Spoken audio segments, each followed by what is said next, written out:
Vamos lá, boa tarde. Mais uma vez estamos aqui no nosso podcast do Único. Hoje vamos falar da fundação do Estado de Israel, 75 anos de fundação do Estado de Israel. Hoje, mais uma vez, o professor Carreira, para nos ilustrar no seu conhecimento, o professor Telmo, e hoje com um convidado mais do que especial, um cara que eu admiro demais da conta, aprendi a admirar com esses anos todos, que é o professor Sérgio Agno, de Geografia, um profundo entendedor também dessa área. Nós vamos começar aqui hoje a dar um panorama de como que foi fundado o Estado de Israel, né, aqui no século XX. Nós vamos recuar um pouquinho só no tempo, e aí eu já vou passar então agora a vez para o professor Carreira, ele que vai dar um iniciozinho desse movimento dos judeus para a sua terra prometida, mas já nesse final do século XIX. Depois o professor Telmo vai nos enriquecer um pouquinho com a questão geográfica do local, território, enfim, os recursos e tal, e o professor Sérgio vai falar das consequências, enfim, da fundação do Estado de Israel para o século XX e também um pouco para o século XXI. Sua carreira? Pois, alô todo mundo.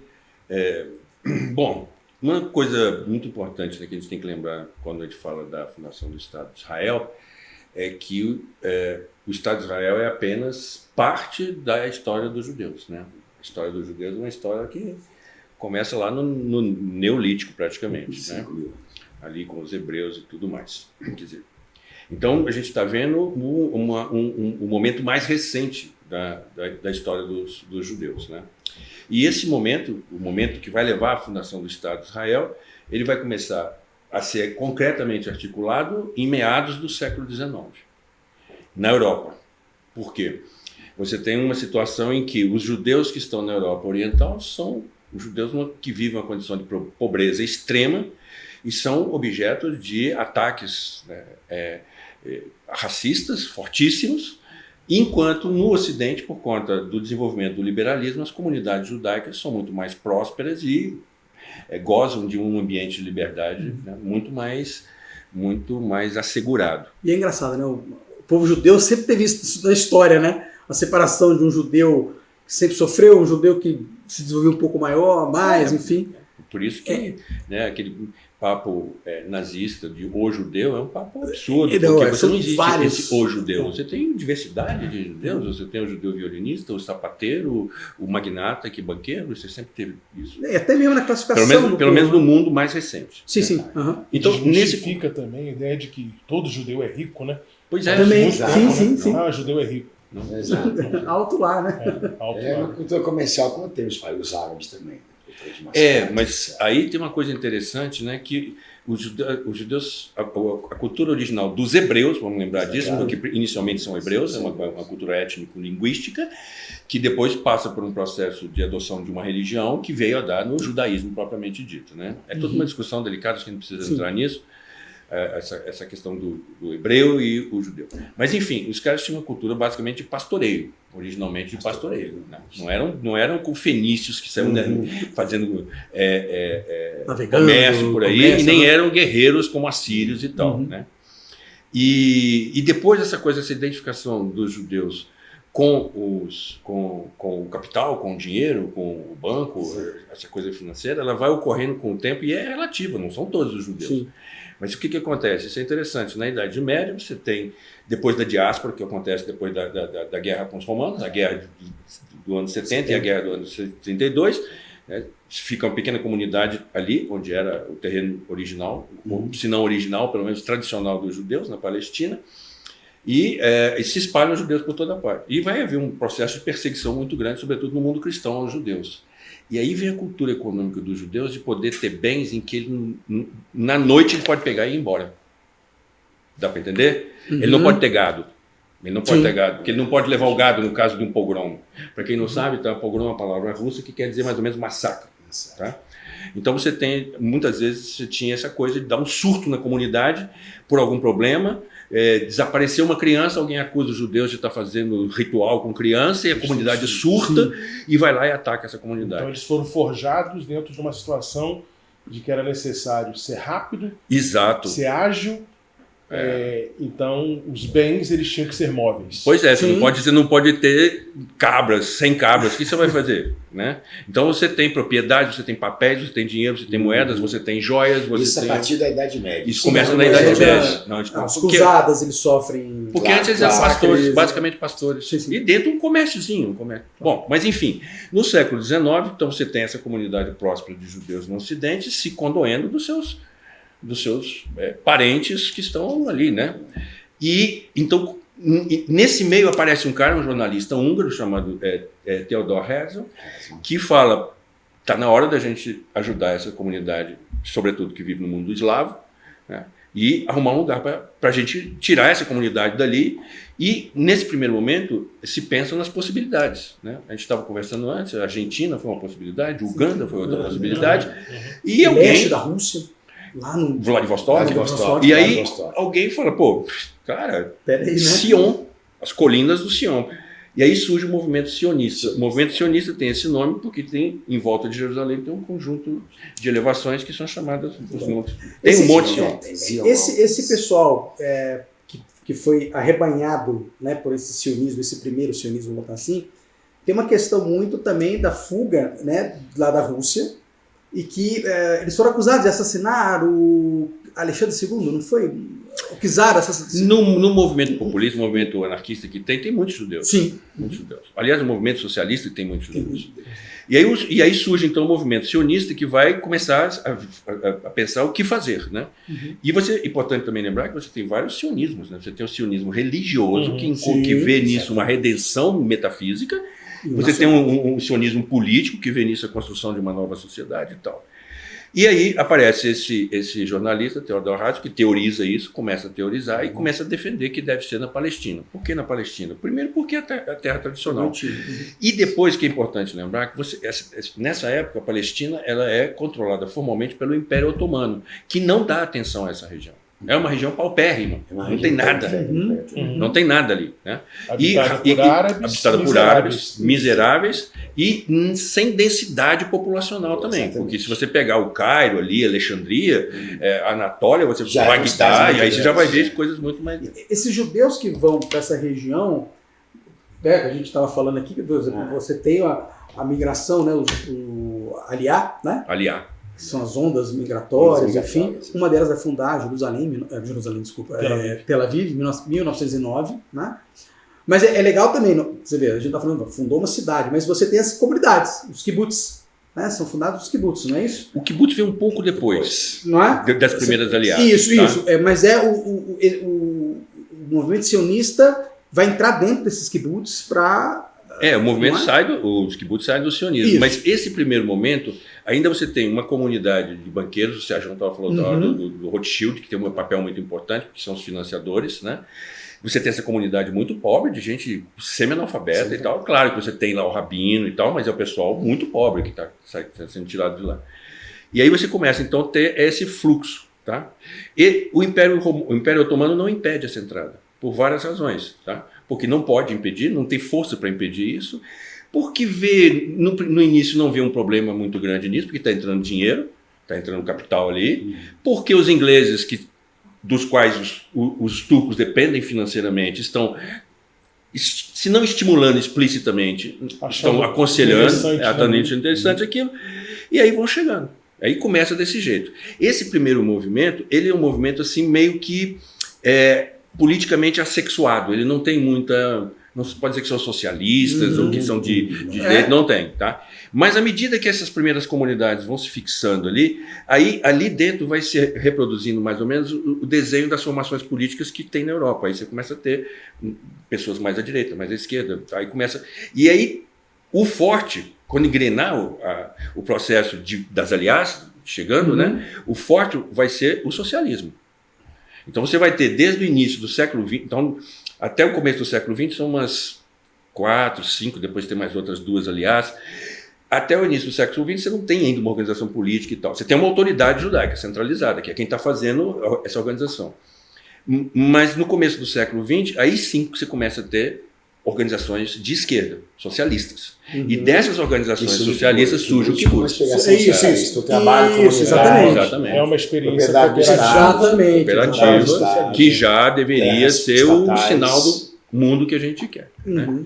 Então, esse aí é o começo da coisa. E também a gente estava comentando há pouco, até um determinado momento não há exatamente conflito com a comunidade local. Tá? Porque essa comunidade local, sobretudo a mais pobre, está sendo beneficiada com isso. E é importante lembrar também que esse movimento das alianças no final do século XIX e começo do século XX está dentro de um movimento. O que está ocorrendo em outros lugares, na Ásia, por exemplo, e na África? Está ocorrendo o neocolonialismo, o novo colonialismo, que é feito à ponta de baioneta. Os caras chegam chutando a porta. Né? Assim que o Congresso de Viena, em 1884, 85, que retalha a África e tem que engolir aquele desenho. É assim que se entra na China. É assim que como o almirante Perry chega na Baía de Edo, lá em Tóquio. Os judeus chegam comprando terras. Isso é muito importante. Ou seja, não pode se comparar um processo colonialista como os demais. Claro, exatamente. É outra coisa. Cara, chega negociando, comprando terra, cara. E de início, a comunidade árabe não vê uma ameaça na comunidade judaica. Pelo contrário, como diz Carreira, eles trouxeram dinheiro, trouxeram infraestrutura. Há até relatos de interação com a comunidade. Era uma comunidade muito pobre. Eles não tinham a mínima ideia de que você está falando de uma comunidade que está retornando para uma terra. Que um dia conviveram juntos. Então ali não existia ainda um sentimento de nacionalismo árabe, palestino. É algo muito embrionário. Né? Então a coisa vai complicar depois. Depois. Como é que em 20 anos já se criou um racismo que é extremo, você sabe. Aí, à medida que vai havendo uma maior penetração, a elite árabe vai começando a ficar afetada. Porque ela está ali há séculos se beneficiando de uma situação de dominação quase feudal, quase medieval. E aí, você chega com estrada de ferro, você chega com mulher de saia, você chega com universidade, você chega com hospital, você chega com escola. Cara, aí começa ali. Tá? E vai surgir nesse contexto um personagem especialmente nefasto, que é o Hussein, Al-Hussein. Que é um líder da comunidade, de parte pelo menos da comunidade árabe, que é escolhido pelos ingleses para representar os árabes. Por isso, não tem representação. Você não tem ali partido político, você não tem assembleia, você não tem nada ali. Né? Porque tudo era decidido lá em Istambul. Um cara, né? E esse cara é um dos que está afetado pela presença judaica. Os interesses dele estão afetados. Então, esse personagem vai ser um personagem que vai precipitar... Só para relembrar o nome dele, é... Al-Hussein. Al-Hussein. Muhammad Al-Hussein. E esse cara vai ter, ao longo do século XX, depois a gente pode voltar a falar dele, um papel super nefasto, porque ele vai estimular o confronto. E aí a gente começa a ter, então, esse cara é indicado para esse cargo depois da Primeira Guerra Mundial, logo ali depois, aí você começa a ter conflito sério a partir de 1919, 20, aí vai numa escalada. E aí o sentimento antissemítico dele ele se alimenta e alimenta. Exato, né? Não, e aí vai piorando, porque aí você tem violência de parte a parte, você vai começando a gerar cicatrizes de parte a parte, mágoas de parte a parte, o que antes era uma simples briga de vizinho entre judeu e árabe, agora vira um escândalo. E aí o aumento da comunidade judaica na região, fruto das migrações que vem depois da Declaração Balfour, né, que o professor Carreira vai nos explicar, é muito importante, né, porque você tem, em 1918, números aproximados, 1.800 judeus chegando na Palestina. 1919, 3 mil. 1920, 12 mil. E aí, esse crescimento da comunidade judaica pós-Primeira Guerra, e ainda com a atuação do Hussein, gerando essa animosidade... O antissemitismo europeu nos anos 30. Vira... Que aí a gente... o episódio do Hussein com o Partido Nazista. Vira região de conflito. Então, a Declaração Balfour é muito importante. Né? Isso que o Sérgio falou é muito importante, porque a partir de um certo volume de chegada de judeus, começa a ser percebido como uma ameaça mesmo, que antes não era. Não era. E a Declaração Balfour, para quem está nos seguindo aqui, é o primeiro documento vindo de um Estado, e não é qualquer Estado, é a Inglaterra, Claro. que tem muita influência na região, dizendo os judeus têm direito a um lar nacional. Não fala assim, tem que ser aqui, tem que ser ali, tem que ser de... Não só fala isso. Mas os judeus se agarram nisso. Isso. Mas é também legal que nessa declaração ele fala que o judeu tem direito, mas nós não vamos prejudicar... com certeza, respeitar as comunidades árabes. Não judeus. Não judaicas. O que está na Declaração de Independência de Israel também de 48. Tá? Existe isso. O mesmo tipo de citação. Né? Então são 30 anos de um processo já de disputa territorial mais acirrada quando da criação do Estado de Israel. Exatamente. E aí você já tem... 48, desde 18. Sim. E aí você tem uns picos de violência. Claro. Nesse contexto vai se formando grupos militares árabes e vai se formando o embrião do Palmate, que é o exército israelense. Inicialmente como uma guarda dos kibbutz. Daí vai surgindo. Existe as comunidades. um dos episódios que vai acelerar a criação em 48 é um atentado terrorista no hotel Rei Davi. Rei Davi. Não é? Mas aí é contra os ingleses. Isso. Então você vê que é o judeu, era uma organização paramilitar do sionismo, não é isso? É um subgrupo do sionismo que era dirigido por um cara que vai ser depois primeiro-ministro, que é o Menachem Begin. Exatamente. O que você tem ali? Você tem um sentimento de revolta em relação ao Estado inglês, em relação o nacionalismo, né? Tanto árabe, que acusa a Inglaterra de ter colocado os judeus ali, quanto o judaico também, que acusa a Inglaterra de não estar cumprindo a sua promessa. Ou seja, eles migraram em grande volume e a Inglaterra não tomou uma decisão sobre uma partilha, ou pelo menos uma decisão política sobre quem ia ter a posse. Então você tem judeus e árabes, palestinos, se voltando contra a Inglaterra. E esse atentado, a sede da administração, né, inglesa em Jerusalém, né, no hotel, que ficava no hotel, ela é resultado do quê? Dessa desilusão dos povos ali, que brigavam entre si, mas que passaram a ver a Inglaterra como não aliado, como inimigo. E o grupo que fez o atentado, o que eles falavam? Que já tinha, é importante lembrar que já tinha a resolução 181, já tinha sido aprovado, para quem também não sabe, quem está nos ouvindo, a resolução 181 é a resolução da ONU que propõe e determina a partilha do território no Estado palestino e no Estado judeu, né? E os ingleses não estavam saindo, o tempo estava passando. A ideia de quem fez o atentado, que não foi um atentado unânime, porque inclusive matou judeus. Porque matou o garçom, matou o atendente do hotel. O hotel praticamente... O hotel foi para o espaço. Foi uma coisa que deu uma crise séria dentro do sionismo. Uma crise séria. E o grupo, tem um episódio também muito traumático na história de Israel nesse momento, é que o grupo do Menachem Begin estava trazendo um navio inteiro com armamento que o Ben-Gurion mandou afundar o navio. Não é o Êxodos, não. Não, o Êxodos é o grupo que veio depois. Mandou afundar o navio. Foi uma bagaceira total. Assim. Então, houve uma tensão, não foi uma política dos sionistas. Foi um maluco, porque o Menachem Begin era maluco, né? O Menachem Begin era violentíssimo. O Lerk, o grupo ele é da polícia secreta israelense. Está sendo formado ainda, não tem Mossad ainda, está formando o Palmate. E aí então está começando a se juntar as forças e vai se formar uma força armada nesse momento ali, 47, 48. Né? Então é isso, mais ou menos assim, em rápidas linhas, né? É esse o processo que vai levar à formação do Estado de Israel, que depois da Segunda Guerra Mundial vai ser evidente que tem que ter um lar para os judeus, porque a Segunda Guerra Mundial, a gente sabe, né? Ela termina com duas catástrofes monstruosas, né? O advento do uso de arma nuclear em Hiroshima e Nagasaki e a descoberta do Holocausto. Então, assim, o Holocausto ele vem como, vamos ter que dar uma resposta aos judeus. Claro, vai ter, os judeus têm que ter uma questão internacional. Ainda mais porque já estava encaminhando-se alguma coisa ali na política. Já estava se encaminhando então, décadas. Ele precipita uma solução.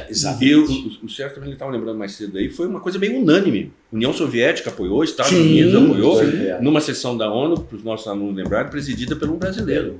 Oswaldo Aranha.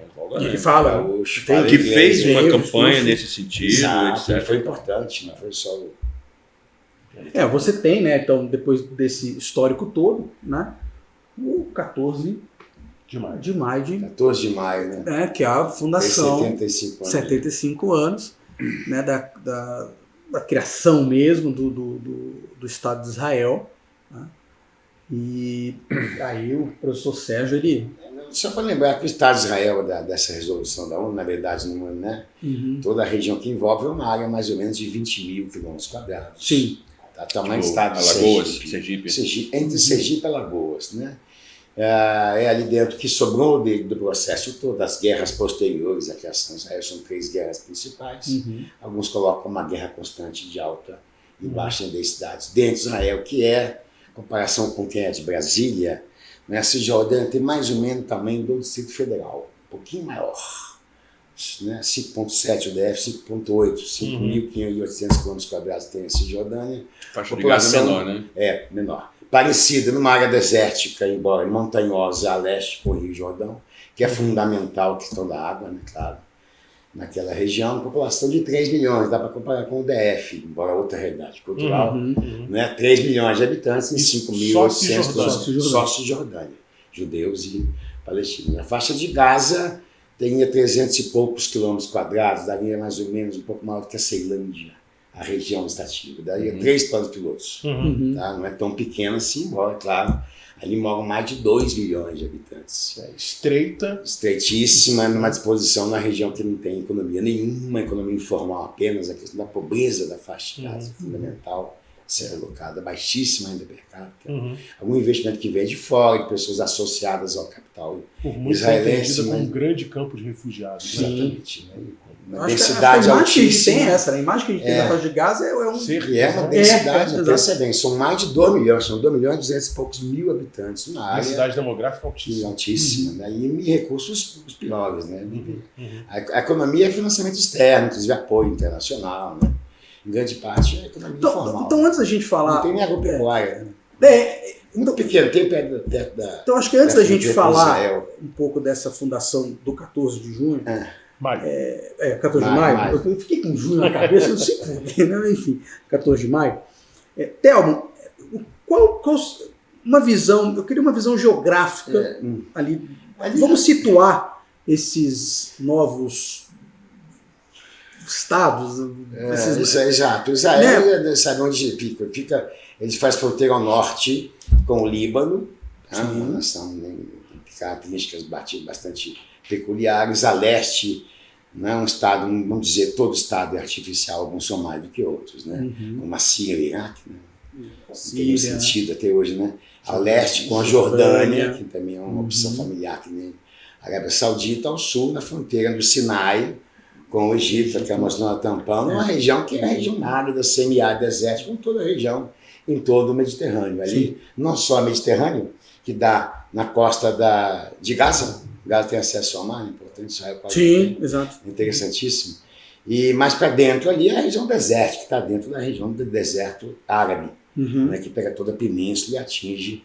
Então a questão da água tem que ser colocada. Ela é clássica. A hidropolítica, a hidrogeopolítica, a questão do abastecimento, consumo de água de Israel, mesmo tendo uma agropecuária hoje predominantemente de gotejamento, mas de início usava muito por aspersão, muito por pivô, e daí a anexação, que é um outro contexto, das colinas de Golã. São as nascentes do Rio Jordão, aquele rio que separa Israel da Síria e da Jordânia, separa a Cisjordânia da Jordânia. Aliás, teve um documentário Netflix, que é o Espião, né? Cara, fantástico aquele documentário, que a cena da tomada das colinas de Golã, para mim ela é e foi impressionante, fantástica. porque eles em 10 anos já transformaram Golã numa área verde, você olha no mapa, no Google, tá todo ele verde, coloca as árvores, né? E ele começa, né? Ele nós coloca. fizemos isso no sertão nordestino ali, em 15 anos. Tá A ideia dele falar onde é que estão as tropas da Síria, né? Eu vou colocar umas árvores ali, vai dar um bombardeio. Para mim, aquele seriado, O Espião, está na Netflix. Exato. Ali começa a testar essa produção em série de assentamentos, que ficam prontos em 2 meses. Né? Tem empresas estatais, inicialmente, sabe isso, que elas produziam assentamento. Em pouco tempo faziam-se um bairro com casas gramadas, de madeirinha, com acesso para ligando a água, a água bombeando o lençol freático que tem debaixo das colinas de Golã, que são áridas, né? Em Como é que cima, está atualmente essa questão da água? Porque a gente fala, por exemplo, do Mar Morto, né? O Mar Morto tá morrendo mesmo, né? Enfim, não, como é que tá a questão da água? Na região hoje não acho que ela seja preponderante mais. Foi no momento da anexação. Naquele momento, Hoje sim. o Hoje debate, eu acho que sim, você né? tem uma... Ninguém está... Né, Você já até lembrando da descoberta ali também de gás natural, mas não também creio não que tem... seja uma questão vital quanto o momento atual, essa radicalização de Israel. Mas a questão hídrica, Thelmo, ela não é assim tão essencial, mas ela é uma questão hoje que ela se coloca à mesa numa negociação, uma possível negociação que nunca andou, evidentemente, entre palestinos e judeus. Claro. Porque eles compartilham a Cisjordânia.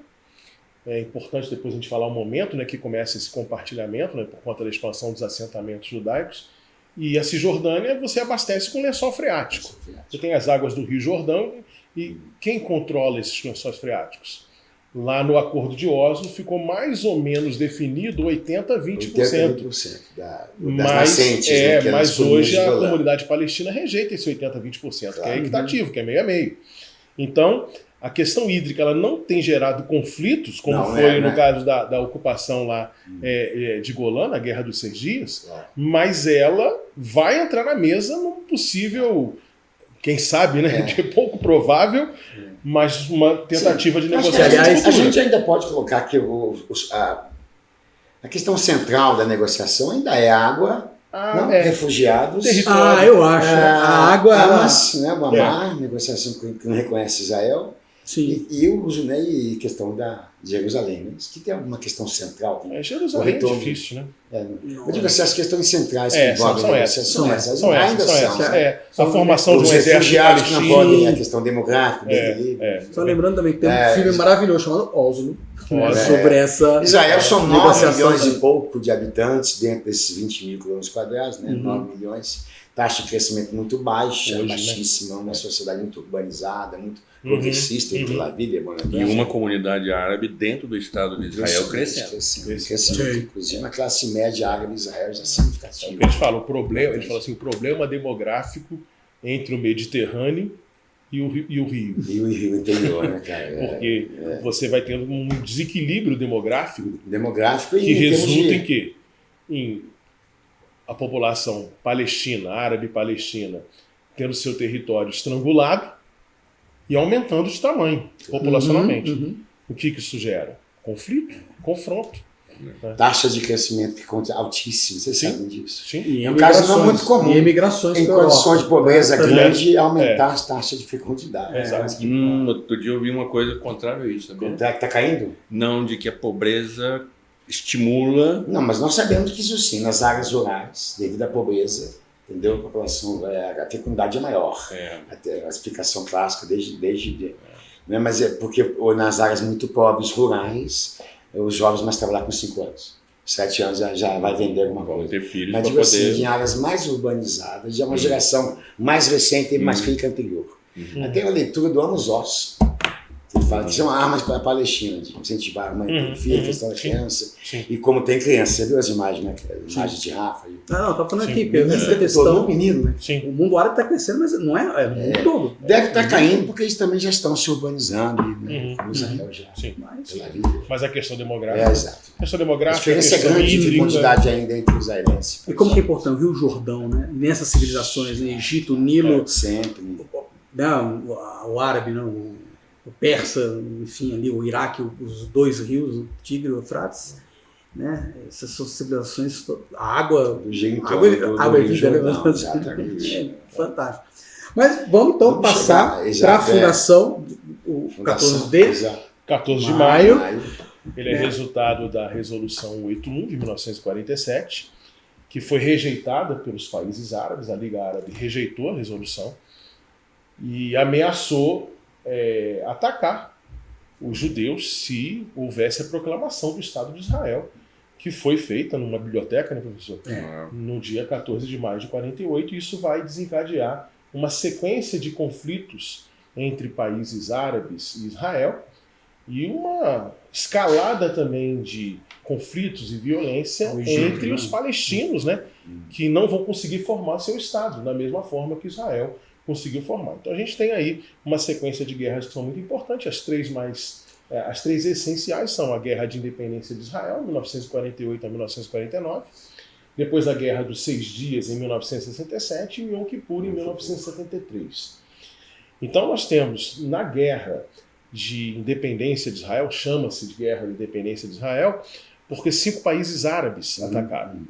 Então Israel é atacado pelo Egito, é atacado pelo Líbano, é atacado pela Síria, pela Transjordânia, hoje Jordânia, e o Iraque, que nem fronteira direta faz. Então tem presença de tropas iraquianas. Um líder, assim, encabeçado pelo Egito. Encabeçado pelo Egito, mas Nasser. sem uma boa... Não, Nasser ainda não está. Não, Nasser depois. Vem depois, Isso. 52. E não há uma articulação entre as tropas árabes. Isso é essencial para entender por que Israel Porque se Israel mantém. venceu. Se mantém, exatamente. Porque, claro, isso. numa guerra, se você tem comando unificado, é uma efetividade. Agora, se Sim. você tem Você 5 não exércitos, tem, cada um fazendo uma coisa. Cada um com seus interesses. Quando a gente fala dessas guerras, vem sempre a questão do Nasser. Sim. Né? Que aí vem o Outra coisa nacionalismo. que é interessante assim, vamos fazer um quadro em que realmente os caras conseguissem expulsar os judeus, acabar com a experiência judaica de E governo aí, como é que autônomo. fica? Como é que fica? Porque ninguém fala numa Palestina independente. Sim, Não, isso não é faz. fundamental. E essas cinco forças militares árabes, elas tinham seus interesses. Pô, o primeiro interesse é expulsar os judeus Sim, ali. claro. Claro, Eles viam Israel como um representante do Ocidente, uma ameaça, etc. Mas ninguém está pensando no povo palestino, que é árabe também. Havia uma defesa dos palestinos na retórica, na narrativa, mas na prática cada um queria pegar um naco para si do território. E, permita-me só uma outra intervenção, nem os próprios palestinos falavam num Estado independente. Exatamente. Nem os próprios palestinos tinham uma... Isso só vai aparecer na fundação da OLP, Que é o nacionalismo, a Organização da Libertação da Palestina, que é de 64. 64. Só ali. Só ali, exatamente. Então esse conflito ele vai mudar o mapa criado em 1947, que já é um mapa bem complicado, que destinou territórios para que os judeus criassem o seu Estado independente, Israel. Destinou territórios também para que os palestinos, que nem tinham condições, não tinham condições absolutas, nem econômicas, nem organizacionais, nada administrativo, mas uma área com um futuro Estado independente da Palestina e uma área que seria internacionalizada, que seria a região que pega Jerusalém, que pega também Belém, né, que são cidades históricas, né? Então, essa é a partilha proposta em 1947, a Resolução 181. Mas como os países árabes atacam Israel assim que ele é autoproclamado, um Estado independente, baseado, calcado na Resolução 181, essa guerra ela resulta numa grande vitória israelense. Inclusive uma humilhação, né, para os países árabes que não estavam articulados. E Israel aproveita, vence essa guerra e ainda amplia seus territórios. Territórios que eram destinados ao Estado palestino, parte desses territórios são ocupados por Israel. O que sobra, entre aspas, para os palestinos é a região que chamam de West Bank, né, que é a Cisjordânia, mas ela é reduzida de tamanho e ela fica, na verdade, sob posse militar da Jordânia, da Transjordânia. A faixa de Gaza, que fica sob posse do Egito, né? Então o povo palestino fica ali, mas nas outras áreas onde os palestinos estavam, eles foram expulsos. Então essa guerra vai gerar uma grande quantidade de refugiados palestinos que vão para o norte, para o Líbano, que vão para a Síria e que vão para o leste, para a Jordânia e até alguns para o Egito também. Mas Líbano, Jordânia e Síria é onde a gente tem a maior quantidade de palestinos. E nessa guerra ainda a gente tem a divisão de Jerusalém. Jerusalém virou campo de batalha. Israel entrou com suas tropas em Jerusalém e a Jordânia também. Termina a guerra, Jerusalém, que era teoricamente uma cidade para ser internacionalizada, fica dividida em duas, né? Uma parte sob controle militar israelense, outra parte sob controle militar jordaniano. Então essa é a guerra de independência que bagunça toda a situação, né? Cria-se o Estado de Israel, cria-se uma situação de derrota dos países árabes, o que vai potencializar o nacionalismo árabe contra Israel, depois dessa derrota, e cria-se uma situação de um povo sem território, que é o povo árabe-palestino, e aí você começa a ter um embrião do que vai ser futuramente a questão palestina, né? A luta dos palestinos para ter o território que eles mesmos nem almejavam em 1947, mas que vão ter isso como instrumento de luta, né? E aí a gente tem uma expressão interessante que você estava falando, que é o Nakba, né? Na 48. catástrofe, né? Que é considerado catástrofe. Os palestinos veem essa guerra como uma catástrofe, enquanto Israel vê essa guerra como o triunfo, o surgimento do Estado de Israel. Essa guerra teve uma consequência também muito importante fora dessa região, porque até esse momento você tem grandes comunidades judaicas em países árabes. O Marrocos devia ter umas 60 mil pessoas, só em Fez tinham 30 mil pessoas. Argélia, eu mesmo tenho uma casada com meu tio, irmão da minha mãe, uma marroquina judia, cuja família teve que sair depois da guerra de lá, porque a vida ficou impossível. E aí as comunidades vão diminuindo, hoje em dia em Fez deve ter 1.000 pessoas, 1.000 judeus. Tinha 30 mil antes da guerra. A criação do Estado de Israel, a Primeira Guerra, gera mais perseguição à comunidade judaica no mundo árabe. Exatamente. Então é uma coisa assim com umas consequências muito grandes, não é uma coisa localizada. Então essa criação do Estado de Israel, essa Primeira Guerra, ela vai internacionalizar o conflito. Mesmo porque a gente está vivenciando o início da Guerra Fria. Exato. Então o mundo está vivendo a ordem bipolar, a Guerra Fria, e evidentemente que esse conflito, as coisas vão se ajustar, vão se acomodar dentro do ambiente capitalismo, socialismo, Estados Unidos, União Soviética. Né? De início, se Estados Unidos e União Soviética apoiaram a criação do Estado de Israel, as forças militares israelenses adquiriram muitas armas na Tchecoslováquia, país socialista, aliado da União Soviética. A coisa vai se diferenciar depois. Você vai ter o Estado de Israel claramente recebendo apoio dos Estados Unidos, e os líderes árabes, aí a gente tem como proeminente o Nasser, né? O rei Hussein, na Jordânia, eles vão assumir aí uma aliança, né? Uma postura de se aliar ao bloco soviético. E aí a coisa vai esquentar, né? Porque você tem a internacionalização do conflito, a compra de armas dos árabes, né? Pelos árabes da União Soviética. Israel tem a condição de defesa como essencial, como sine qua non para sua sobrevivência, cercada por inimigos, Israel vai se armar também. Né? E nesse ambiente vai o serviço secreto israelense, quer dizer, as forças de segurança e inteligência israelenses vão se fortalecendo. Né?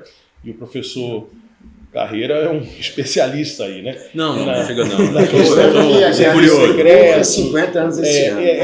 Então você tem essa questão. E essa inteligência israelense que entende a iminência de um ataque árabe na década de 60. Eles reforçam as forças militares na fronteira, Israel claramente percebe que o ataque era muito próximo, Israel vai e antecipa um possível ataque árabe. Aí a gente tem a mais importante das guerras, que é a Guerra dos 6 Dias, né? 1967, onde Israel realmente em 6 dias arrasa, né? Os 3 inimigos principais, que são o Egito, a Síria e a Jordânia. Primeiro dia, o ataque aéreo, né? Famosíssimo. Famoso, né? As bases aéreas jordanianas, sírias e principalmente egípcias são destruídas. Você tem 3 países sem apoio aéreo, e Israel vem com ocupação terrestre nos 5 dias seguintes, o que garante a Israel dominar do Egito a Península do Sinai. A partir do Egito. Ocupa a Gaza, que estava sob posse egípcia, mas habitada pelos palestinos. Ocupa Cisjordânia, que vinha sob posse militar da Jordânia. Domina Jerusalém como um todo. Isso foi a glória. Depois de 2000 anos, uma comoção para os judeus. Exatamente. O mundo inteiro. Depois de 67 eles têm Jerusalém, né? Em 81 eles proclamam Jerusalém como capital. Depois de 2000 anos, né? É esse livro aqui, ó, quando eles chegam na Porta dos Leões. Porta dos Leões. Depois de 2000 anos, né? Em 81 eles decretam Jerusalém como sua capital eterna e indivisível. Então, já disse tudo, né? Eterna e indivisível. E ainda ocupam as colinas de Golã, que é essa área hídrica importantíssima, não só hídrica, não só hídrica também, né? De Jerusalém, à noite, de Golã à noite você vê as luzes de Damasco. Exatamente. Estrategicamente, é uma proteção importantíssima. Damasco, capital da Síria. Eles construíram a base antes de começar a colonização. Então a Guerra dos 6 Dias é a guerra de expansão israelense, né? Houve uma resolução da ONU, se eu não me engano, a 194, se eu não me engano, que eles pedem a retirada das tropas israelenses, não foi acatada por Israel. E depois da Guerra dos 6 Dias, a gente tem uma outra situação muito importante, porque os territórios que não eram as áreas de refugiados palestinos, não estou falando do Líbano, nem da Jordânia, nem da Síria. As áreas onde os palestinos estavam ali naquele território palestino, que está ligado à resolução 181, que é a resolução da ONU, ou seja, Gaza e Cisjordânia agora estão sob posse militar de Israel. E Israel inicia um processo de colonização de Gaza, mas principalmente da Cisjordânia, com a instalação de colônias de assentamentos judaicos. Que mais tarde vão ser retiradas. Né? Essas vão ser retiradas do Gaza vão ser retiradas. Gaza vão ser retiradas lá no Acordo de Oslo. Né? Mas Cisjordânia não. Então você tem aí um crescimento populacional judaico progressivo a partir de meados da década de 60, com a instalação de cada vez mais assentamentos, o que vai aumentar mais ainda os conflitos, né, e a instabilidade entre judeus e palestinos convivendo no mesmo território. E dentro da sociedade israelense também começa a haver uma cisão. Porque você começa a ter gente falando, tudo bem, nos defendemos e tal, mas pegar território... até hoje tem essa discussão muito forte. Né? Tanto que quem vai, a maioria dos que vão para esses assentamentos são judeus mais ortodoxos. Claro. Que topam viver ali porque eles consideram que ali é a terra dos ancestrais, então tem toda uma explicação religiosa aí por trás, histórico-religiosa, para justificar ele viver cercado por palestino. Você tem assentamento judaico que fica de frente a Hebron, cidade palestina, de frente a Tulkarem, então Ramala, né? Então é tudo muito próximo ali. Então é uma situação que vai aumentar, evidentemente, a tensão na região. Esse judeu ortodoxo, só para eu ia ter que falar, né, Giacom? Muitos historiadores consideram o judeu ortodoxo o cara que sofreu lá na invasão da Pérsia lá atrás. Lá atrás. E os persas invadem, né? Eles ficam, e aí você tem uma parte, obviamente, o judeu, ou ele fica, ou ele foge. Que ele vai fugir e vai ficar preso lá no Egito. Né? Só lembrando também para o nosso público aqui, que quando a gente está falando de judeu ortodoxo, a gente também tem que botar talvez isso no plural, porque existem ramificações ortodoxas diferentes. A ponto de você ter ramificações ortodoxas que não reconhecem o Estado de Israel, que são contra o Estado de Israel, que o Israel não deveria existir, que a força segundo essa perspectiva, a força dos judeus estava exatamente está articulada em torno da religião e não em torno do Estado. Então, isso para a gente ver que há uma diversidade muito grande dentro da sociedade judaica. As generalizações cometem vários pecados.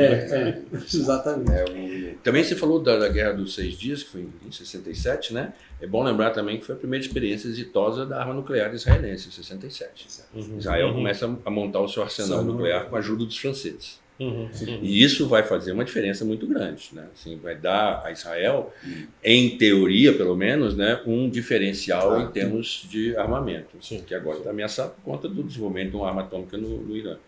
Mas isso vai ser importante. E essa questão do desenvolvimento de arma atômica, de arsenal militar, não é só, né, a gente pensa assim, Israel, o Egito pegou, aliás, um dos primeiros movimentos do Mossad pegar... o Egito não chegou a prosperar muito, quem chegou mais longe foi o Iraque. Não, mas eu digo assim, os cientistas que o Mossad caça ali nos primeiros momentos, né?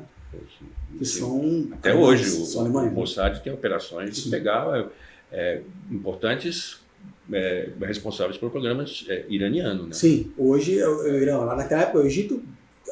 o Irã naquela época não era problema. Sim. O Irã estava com o Reza Parlev, era amigo. Inclusive, uma das causas da queda do Reza Parlev era a acusação de que ele era amigo de Israel. Exatamente. E aí depois a gente tem a Guerra de 73, 1973, que é a Guerra de Yom Kippur, que é quando o Egito, não mais sob a liderança de Nasser já havia falecido, mas um sucessor de Nasser, que é o Anwar al-Sadat, e a Síria, eles vão tentar recuperar territórios perdidos na Guerra dos 6 Dias. Então a tentativa do Egito é recuperar o Sinai e a Síria Golã, ao menos isso. E a Guerra do Yom Kippur é outra guerra fundamental, porque Israel foi atacado no mais importante feriado religioso judaico, é o Dia do Perdão, e é uma guerra em que Israel sai exitoso, embora inicialmente tenha perdido. Eles esperavam, chegou a ter algumas batalhas, né? O auxílio logístico americano foi muito importante, né? Mas é uma guerra que vai mexer com a economia mundial. Por quê? Porque a vitória israelense ela vai precipitar uma redução da produção de petróleo pelos países árabes. É uma retaliação ao Ocidente ao apoio de Israel. Na verdade, a OPEP já vinha com intenções desde 70 e 71 de subir esse preço do barril do petróleo. Então aí você tem a desculpa, o álibi necessário. Então você tem a guerra de Yom Kippur, que é mais uma guerra vencida por Israel, não teve êxito nem o Egito nem a Síria, mas que vai mexer na economia mundial. O mundo se torna outro com a crise do petróleo. Afinal de contas, o preço do barril ele aumenta de menos de $3 para mais de $11. Então é praticamente quadruplicar o preço do barril do petróleo. Então vocês imaginam a crise inflacionária, todo o impacto econômico. E é uma guerra muito importante também porque ela vai ser a última guerra entre árabes e israelenses. Tirando a invasão de Israel ao Líbano, mas é a última guerra oficial, mesmo porque você tem uma mudança geopolítica importante no Egito. O Egito de Anwar al-Sadat, que inicialmente dá continuidade ao panarabismo. O panarabismo é um movimento, né, de união dos países árabes em prol de uma causa, e a causa seria a exterminação de Israel, extermínio de Israel, que era uma causa defendida por Nasser, que é continuada por Sadat, depois ela é abandonada. Nós temos Israel negociando com o Egito, e o intermediador disso é os Estados Unidos, é o presidente americano Jimmy Carter. As negociações levam a um acordo de paz, que é o histórico Acordo Camp David, assinado nos Estados Unidos entre o primeiro-ministro israelense, se eu não me engano, foi o Menachem Begin. Não, acho que não foi não. Foi Isaac Rabin. Não, acho que foi o Begin. Acho que foi o Begin. Não, Menachem Begin. Não, foi o Begin sim, gente. Certeza. Menachem Begin. Depois a gente confere, qualquer coisa a gente faz uma errata. E o primeiro-ministro israelense, o primeiro-ministro israelense que é o Menachem Begin, e o ditador egípcio, que é o Anwar al-Sadat, intermediado pelo Jimmy Carter. Então o que você tem ali? Você tem... É o Menachem Begin. É o Menachem Begin, né? E aí você tem uma inflexão, porque o país Egito, que é líder do movimento panarabista, que até então era visto como o grande proeminente contra Israel, faz as pazes com Israel. Nesse acordo de paz, Israel devolve a Península do Sinai. O Egito reconhece a legitimidade do Estado de Israel, que é o primeiro país árabe, né, a reconhecer. Depois ele acaba sendo assassinado, né, se eu não me engano, pela Irmandade Muçulmana. Né? É um braço da Irmandade Muçulmana. Mas isso a gente tem literalmente... eu vou sair um pouquinho aqui, mas sem sair muito, tá? A gente tem literalmente a queda do nacionalismo árabe com tons políticos em 79 por conta desse acordo, que é o mesmo ano em que você tem a ascensão da teocracia iraniana, quando o Ayatollah Khomeini assume. Então você tem um momento no Oriente Médio, na geopolítica no Oriente Médio, onde você tem a opção política nacionalista dos partidos nacionalistas enfraquecendo, com o Egito fazendo as pazes, e o crescimento do fundamentalismo religioso como estratégia de luta.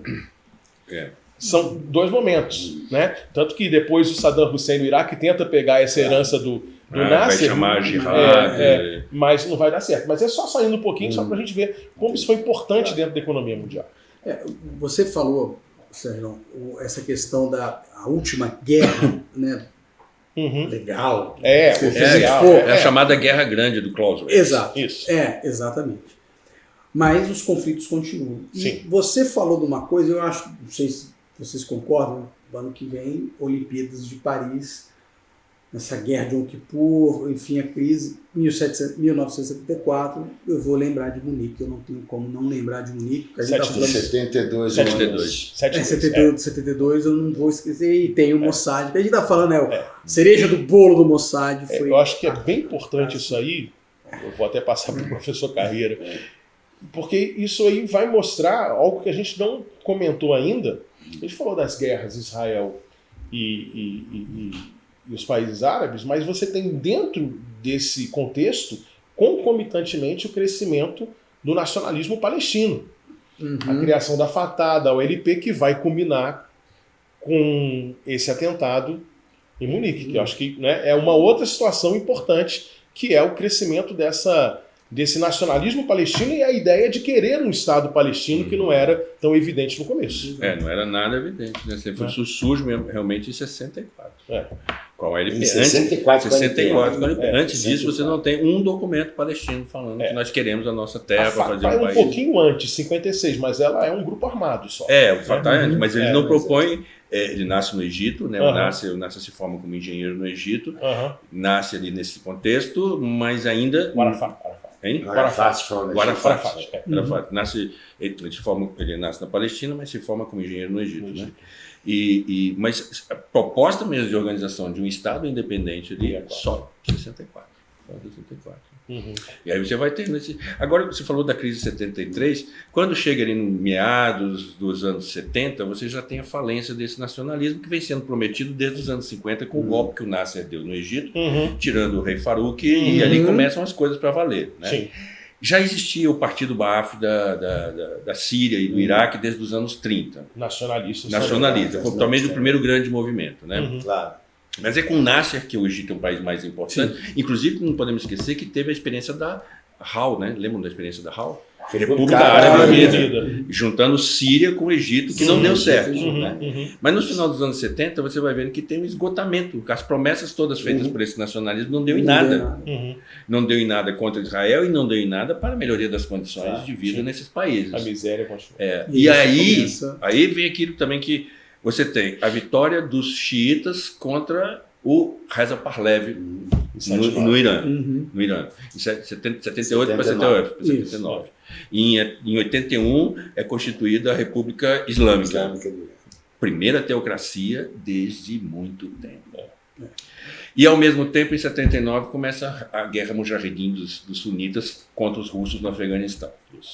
Quando se chega na década de 80, o Islã venceu o capitalismo e o Islã venceu o comunismo. E o nacionalismo político não venceu nada. Não venceu nada. Só trouxe decepção. E aí, o que surge? Surge a lembrança de que o Islã tem uma proposta de hegemonia.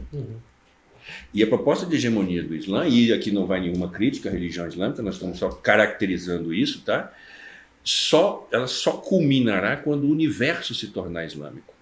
Ou pelo menos quando o universo se tornar majoritariamente islâmico, sem ter que correr e desaparecer a religião cristã, ou as religiões judaicas, ou outras que o Islã admite. Então, é um projeto que sempre foi muito audacioso. E agora voltou. Tanto é que a agenda geopolítica, em grande medida, vai mudar por causa disso. Vai mudar completamente por causa disso.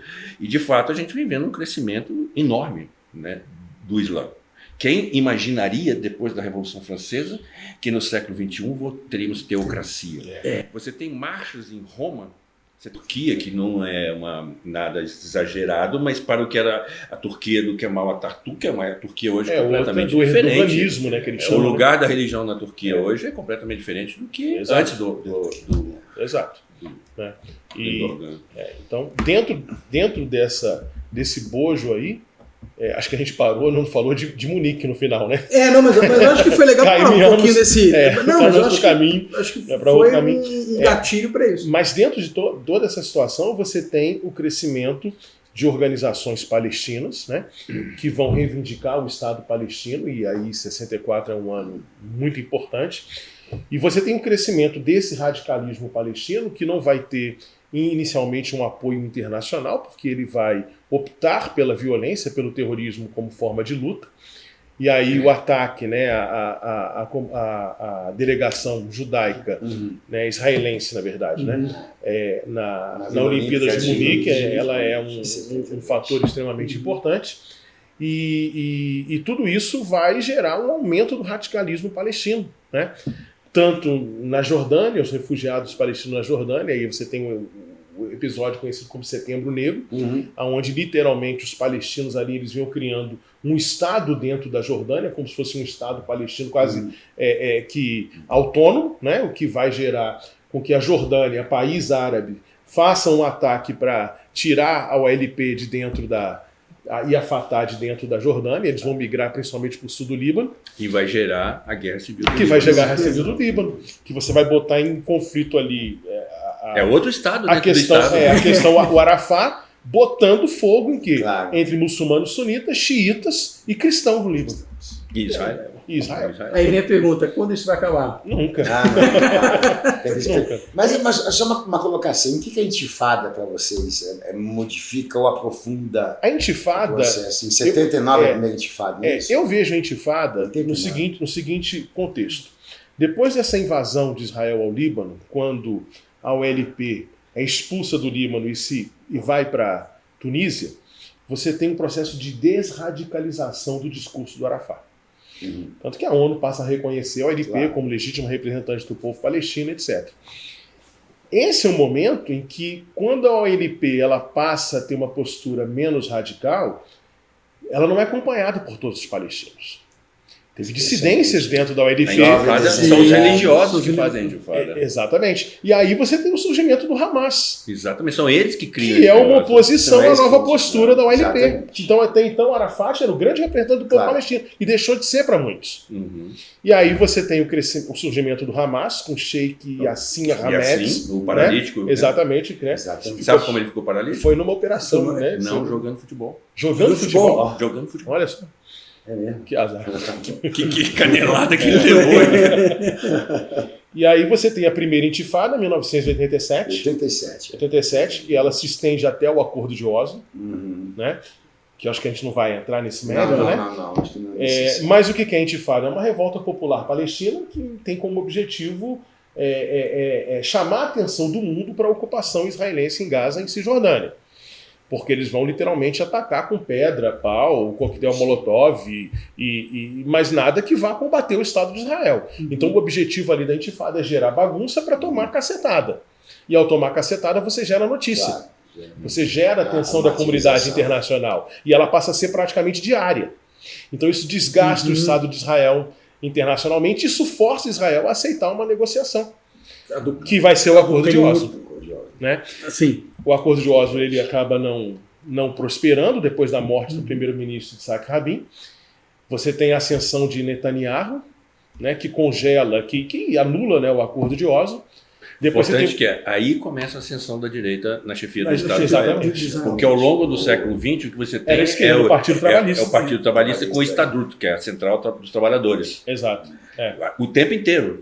Aí, só nos anos 80 que você vai ter a virada. Daí diante só deu Likud, só o momento em que você tem o Ehud Barak, que ele É. volta, né? Exatamente. O Ehud Barak que é trabalhista, que volta ao poder em 99, É só um interregno, 4 anos. retira as tropas israelenses do sul do Líbano, tenta negociar em Camp David um novo acordo, não dá certo, que dispara uma nova intifada. Mas as intifadas são isso, elas são revoltas populares, aonde você tem um fundamentalismo religioso muito forte. Por quê? Porque tem atrás o Hamas. Quando os Estados Unidos reconheceu Jerusalém definitivamente, né, como capital, né, transferindo a embaixada em 2018, você tem outra intifada, uma espécie de terceira intifada. Né? Verdade. Que são as revoltas palestinas. Então, a intifada ela está dentro desse ambiente onde a revolta palestina ela é hoje insuflada não pela questão política nacionalista, não que ela não exista, mas é pela questão religiosa. E aí, nesse contexto, você tem uma pequena luta civil na Cisjordânia, uma pequena luta civil na faixa de Gaza. Onde, na faixa de Gaza, Hamas. o Hamas elimina a Autoridade Nacional Palestina e na Cisjordânia a Autoridade Nacional Palestina elimina o Hamas. Quer dizer, ainda tem alguma coisa, mas o Hamas não pia publicamente na Cisjordânia e a Autoridade Nacional Palestina não pia publicamente na faixa de Gaza. A Autoridade Nacional Palestina é o Mahmoud Abbas, mas lá muita denúncia de corrupção. Muita denúncia de corrupção. O que favorece o Hamas. O que favorece o Hamas. Agora tem uma coisa interessante que é relativamente paradoxal, que é o muro feito na Cisjordânia. Que é um muro... Além são vários muros. São vários muros. Ele tem ele dá a volta assim, 1 metro para cá, ele tem um recorte. Mas repara que distensionou. A região está distensionada. É horroroso, Claro. é indignante, Sim. mas acabou aquela coisa de atentado no ponto do ônibus, acabou essa facilidade de atentado. Sim. E aí eu lembro, só para fazer um paralelo, porque a gente tende a pensar nesses muros e achar que esses muros são uma indignidade total.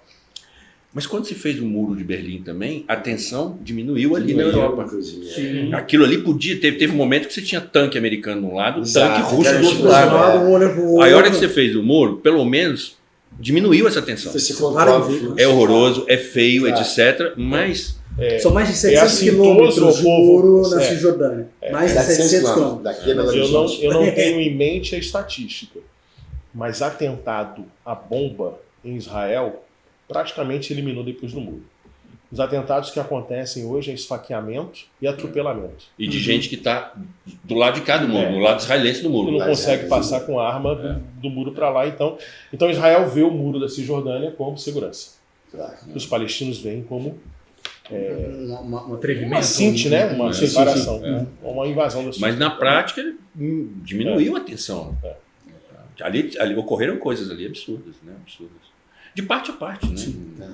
E essas interpretações que são, me pergunto a todos aqui, de que existe um apartheid israelense em relação aos palestinos, que é uma política de limpeza étnica, né? Existem correntes que falam sobre isso, né? Isso me A parece ONU, que chegou, a ONU chegou a aprovar uma resolução escandalosa comparando o sionismo com o racismo.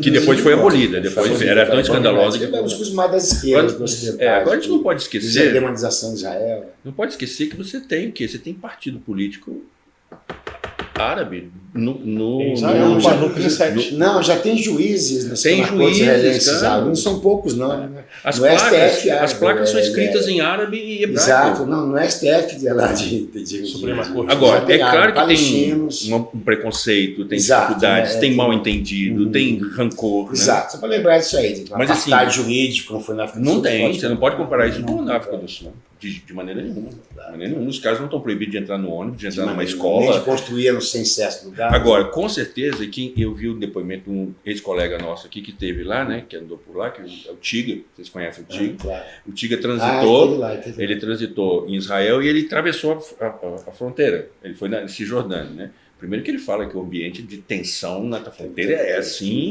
terrível. Né? Fiscalização O tempo todo, não, ele leva 4 para por E ele disse que os bairros, ele visitou bairros árabes e bairros Dentro da judaicos Cisjordânia. dentro. Não, judaicos dentro da Cisjordânia eu não sei se foi. Mas no Estado israelense tradicional, ele visitou bairros judaicos e bairros árabes. Ele disse que tem uma diferença. Assim. socioeconômica. Ainda. Mas não tem nenhuma cerca impedindo, Claro. entendeu? Uhum. São outras razões que estão ali fazendo isso aí. Né? Uhum. Mas assim, legalmente você não pode falar no Não pode. apartheid. Tranquilo? É porque Acho também que o termo, só para a gente finalizar, Aham, o termo apartheid ele foi muito Banalizado. banalizado. Né? Então passaram a usar o apartheid em vários É um pouco contextos. Né? jurídico, com É, divisão. claro. Há uma divisão, há uma separação ali? Claro, claro. Não Mas chega a não ser uma chega a ser coisa. uma coisa Exato. racista, Eles né? fazem exato. Tem isso. Né? Vamos lembrar que as Forças Armadas israelenses têm destacamento dos palestinos. E muitos, não são poucos, não. Não são poucos. São poucos, não. Não são poucos. Você tem A gente. coisa existe, mas como sempre, cooperação e afastamento, existe ódio, mas existe. Claro, mas no nível casamento, através dos contratos empresariais, né, entre árabes e israelenses. Né. Igual o que está surpreendendo muita gente é essa guinada direita agora do Netanyahu. Mas ele- ele sempre é moderado. O que Mas aconteceu? Foi genuíno. foi a coligação que foi necessária para ele Uma voltar como necessidade para primeiro-ministro, voltar, ela né, é mais um pouco mais forte à direita. né. E aí eles estão aí com uma ponderado. política de enfraquecer a Suprema Corte, fortalecer o parlamento, que está sob o controle deles, então isso está gerando uma divisão na sociedade israelense. Mas mais uma vez é a questão da religião. Mais uma vez é a questão do fundamentalismo religioso que leva uma política israelense mais à extrema-direita. E isso é uma reação ao crescimento do fundamentalismo religioso no mundo, particularmente muçulmano. Porque, maneira, esses radicalismos aí dos governos devem nos acelerar, eu estou errado, nos últimos... Desacelerado? É, Cara, tem. 2015, é coisa recente, eu sei, coisa de 2015 para cá, então são 8 Mas, anos. sim, mais ou menos. Mas, Né? mais ou menos, é. Mas assim, deu. Mas Deu, né? No não teatro, foi por moto próprio, né? Não. Mas é porque o Estado Islâmico desapareceu, entre aspas. Então a gente mais ou menos diminuiu o número de atentados, mas entre eles continua. Claro. Recentemente em Cabul explodiu lá uma mesquita. Você tem o jihadismo do Sahel Ocidental também muito forte. Aliás, outra questão. Mas assim, o que eu acho que aconteceu é o sistema internacional de vigilância e cooperação.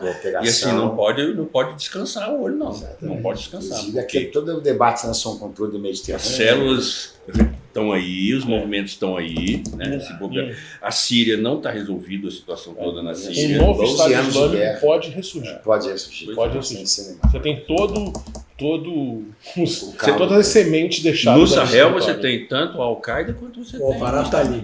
Tá tudo ali. Boko Haram na Nigéria. O grupo lá da Somália, o Al-Shabaab. Já achei no caso do Cabo Delgado, em Moçambique. Né? A questão do Iêmen. Viu? Moçambique, você viu isso aí? Norte de Moçambique. Norte de Moçambique tem um grupo muito atuante ali, Cabo Delgado. Já estão sob controle de um radicalismo moçambicano. Eu acho que a gente pode usar isso como para o próximo extremismo. Fundamentalismo e extremismo. É bem interessante. Dá muito assunto. Bom, acho que é isso aí. Muito bem. Bacana. Eu agradeço todo mundo aqui, o Thelmo, Carreiro e hoje, querido Sérgio. Intruso. Intruso, mas terá mais. Pode ficar tranquilo. Tá bom, gente. Então a gente vai encerrando por aqui mais um podcast, hoje com a Fundação do Estado de Israel e seus desdobramentos. Tá legal? Valeu!